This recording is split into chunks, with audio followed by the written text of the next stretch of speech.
Presiden Donald Trump memang memberi sinyal menarik langkah mundur dari perang dengan Iran. Tapi pada Minggu 18 Januari 2026, langkah mundur bukan berarti Amerika Serikat berhenti. Iran seakan hanya diberi jeda menarik nafas sebentar dan kini harus berjaga-jaga usai dikabarkan 12 jet tempur F-15 milik Amerika Serikat sudah terparkir di pangkalan udara yang ada di Yordania. Tak berhenti di situ, Trump justru memainkan kartu DFE alias Dynamic Force Employment. Sebuah strategi yang bertujuan untuk menyulitkan musuh memprediksi pergerakan Amerika Serikat.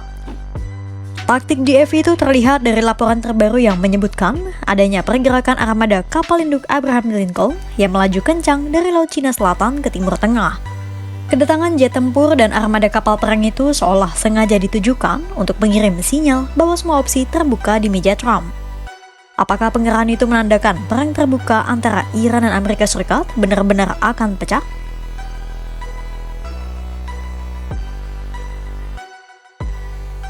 Saat Amerika Serikat menyerang Venezuela, pangkalan militer Washington di Timur Tengah sepi karena banyak asetnya yang dipindahkan ke Karibia.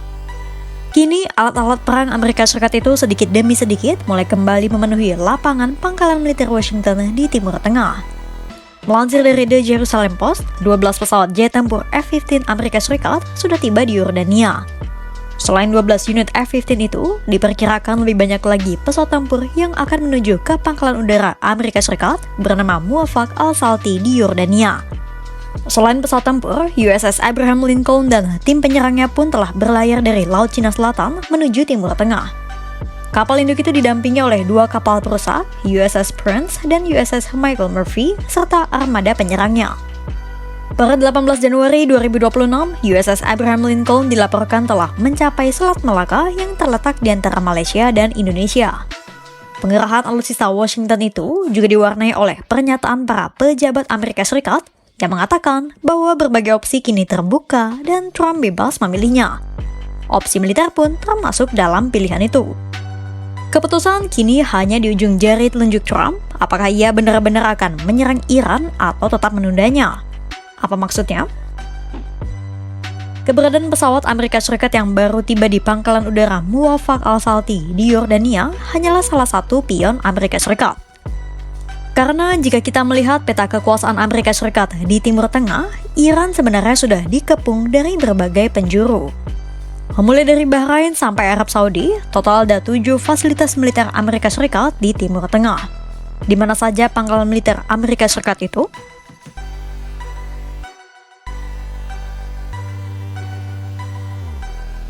Amerika Serikat dilaporkan memiliki 7 pangkalan militer yang tersebar di 7 negara Teluk Arab. Pertama ada di Bahrain yang menjadi lokasi markas besar armada kelima Angkatan Laut Amerika Serikat. Kedua ada di Qatar. Di negara ini terdapat pangkalan udara Al-Udeid yang terbentang seluas 25 hektar. Ada sekitar 10.000 pasukan Amerika Serikat yang berada di pangkalan ini. Ketiga, ada pangkalan udara Ain al-Asad di Irak. Meski terbaru, Amerika Serikat dikabarkan sudah menarik pasukannya dan menyerahkan pangkalan itu sepenuhnya untuk pemerintahan Irak. Amerika Serikat juga memiliki pangkalan militer di Kuwait yang kini menjadi pusat angkatan darat dan pangkalan udara. Kelima, ada pangkalan udara Al-Dhafra yang terletak di selatan ibu kota Uni Emirat Arab, Abu Dhabi. Lalu ada pangkalan udara Prince Sultan di Arab Saudi. Dan terakhir adalah pangkalan udara Muwafaq al-Salti yang terletak 100 km timur laut ibu kota Amman yang menjadi tempat parkir belasan pesawat tempur Washington yang baru saja tiba. Kehadiran pesawat-pesawat itu seolah menjadi perwujudan dari pernyataan Trump tempo hari yang menyebut bahwa bantuan militer sedang dalam perjalanan. Menanggapi kehadiran Amerika Serikat di Timur Tengah, Presiden Iran Masoud Pezeshkian menyebut Iran tak akan tinggal diam dan siap untuk berperang habis-habisan jika Amerika Serikat nekat melakukan agresi.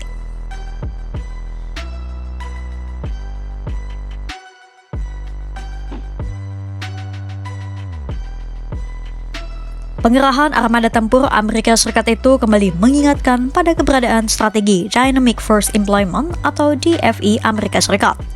Apa itu strategi DFE dan apa hubungannya dengan potensi perang Iran Amerika Serikat?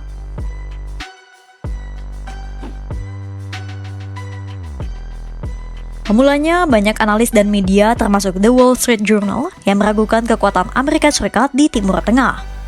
Mereka ragu Amerika Serikat bisa menggempur Iran karena armada andalan Washington sedang terpecah fokusnya di Karibia dan Asia Timur.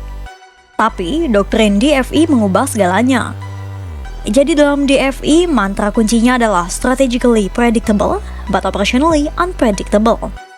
Doktrin ini memungkinkan militer Amerika Serikat untuk bergerak secara tidak terprediksi.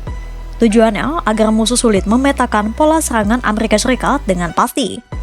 Salah satu caranya misalnya dengan memindahkan aset besar secara mendadak, seperti manuver USS Abraham Lincoln yang tiba-tiba menuju Timur Tengah. Tapi perpindahan kapal induk Abraham Lincoln dari Laut Cina Selatan ke Timur Tengah sejatinya bukan tak terduga. Karena Amerika Serikat sendiri sudah membagi penempatan armadanya ke dua wilayah besar. Pertama adalah Armada Pasifik yang wilayah operasinya mencakup Pasifik dan Samudra Hindia. Dan Armada Atlantik yang beroperasi di Atlantik, Karibia, dan Mediterania.